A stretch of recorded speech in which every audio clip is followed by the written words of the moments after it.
Dili magpahibalo ang Ginoo kung kanus-an niya bag-o ang imong sitwasyon kay tungod mawad-an ka og pagtuo sa iya. For example, maingon si God karon nga, "Oh, nak, ugma na ka, mabag-o na imong kinabuhi. Ugma na ka, ihatag na nako ang imong dreams." O di ba? So karon nga day dili ka wala kay pagtuo sa iya, mawala imong pagtuo. So ugma na ka mo tuo kay God. Kay ugma pa man niya buhaton, di ba?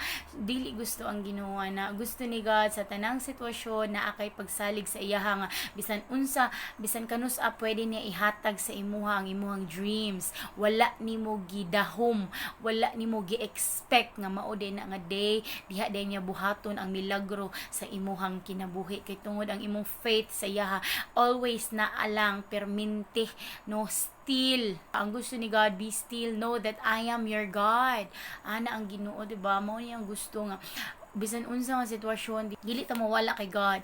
Ay ang gusto niya nga magpabilin gyud ta permente sa iyaha nga strong. Kailangan ang foundation nimo kay God, kailangan strong gyud magbato jud kag relationship with the Lord. Kay kung wala kay relasyon sa Ginoo, dali ra kay ka mapalid sa hangin, dali ra kay ka mapalid sa mga problema sa kinabuhi. Pero pag naa ang Ginoo sa imuhang giuban ang Ginoo sa tanang sitwasyon nga imong giagian sa imong kinabuhi, di jud ka maunsa kay tungod giubanan ka sa imong amahan nga milagroso.